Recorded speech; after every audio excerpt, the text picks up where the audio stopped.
Okay, let's talk about those little songs that get stuck in our heads. You know, the ones you just can't shake. Well, it turns out that's not some random accident. There's actually a hidden science to it, a whole formula for making songs so catchy they're basically unforgettable. And that's what we're going to dive into. I mean, we've all been there, right? You're just walking around, doing your thing, and bam, out of nowhere, your brain just starts playing this tiny piece of a song on repeat. Maybe you heard it this morning, maybe you heard it last week. It happens to literally everyone. And yeah, there's a name for it. It's called an earworm. Kind of sounds a little weird, I know, but all it really means is that your brain is doing its job. See, our brains are hardwired to notice and remember simple patterns. And some songs are just so good at creating these patterns that it almost feels like they were built to be earworms from the very start.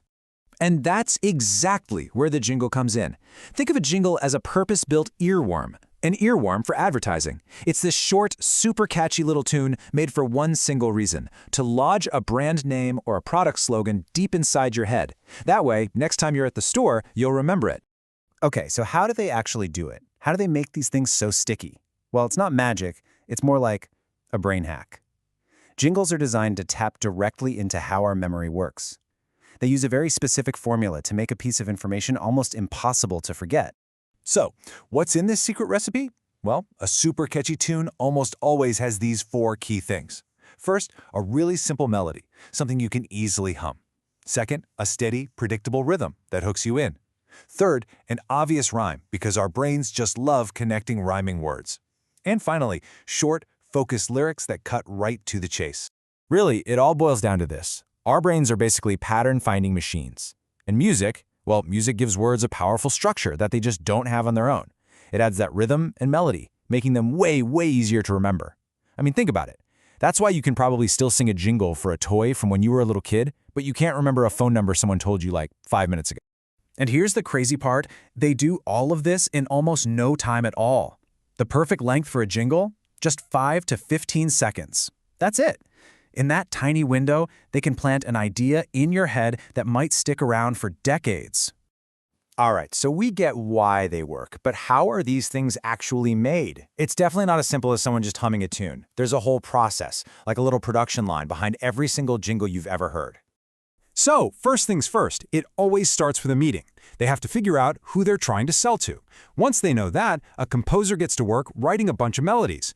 Then they bring in professional singers to record the vocals, and finally, sound engineers mix everything together into that polished track that ends up on TV or the radio.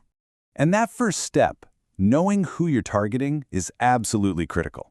For example, if they want to reach kids, the music is going to be fast, loud, and full of cartoonish, bubbly sounds. You know the ones. Think about any commercial for a new toy or a breakfast cereal. It's pure, high-energy fun. Now, if the target is teenagers, forget all that. The style does a complete 180. Advertisers will use modern pop and hip-hop beats to sound cool, to sound relevant.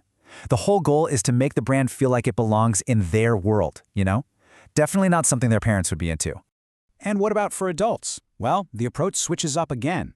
For something like a fancy car or an insurance company, the music gets much calmer. They'll use traditional instruments, maybe a piano or some strings, to sound sophisticated, reliable, trustworthy.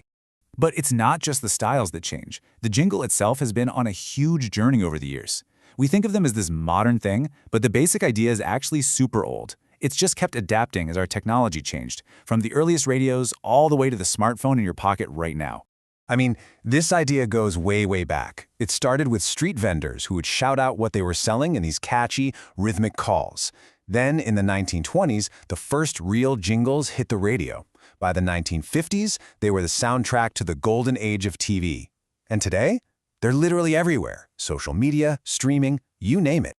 Okay, so this is a really important modern trend you need to know about. We're actually seeing fewer of those classic sing-along jingles and a lot more of something called an audio logo. So what's the difference? A jingle tells a little story, right? It has words and music. But an audio logo is just a super short sound. We're talking 2 or 3 seconds, maybe just a few notes. It's not telling a story, it's all about one thing, making you instantly recognize the brand. But here's the thing. It doesn't matter if it's a 15-second jingle or a 2-second audio logo. The number one most important rule is repetition, repetition, repetition. A company could create the catchiest tune in history, but if you only hear it one time, you're going to forget it. They have to play it for you over and over and over again until hearing it is just automatic. So, where is all this headed? What's the future of these little musical brain hacks?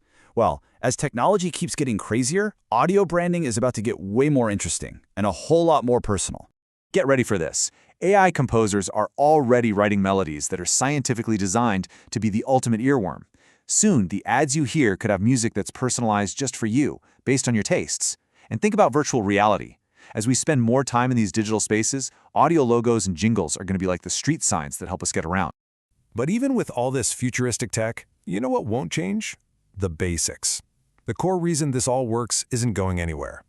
Our brains are always going to respond to rhythm, melody, and rhyme. All this new technology is really just a new way to deliver the same old brain hack. And that leaves us with a pretty wild question to think about. As AI gets better and better at making music, that next jingle you just can't get out of your head, will it have been written by a human or by a machine? I guess we'll just have to listen and find out.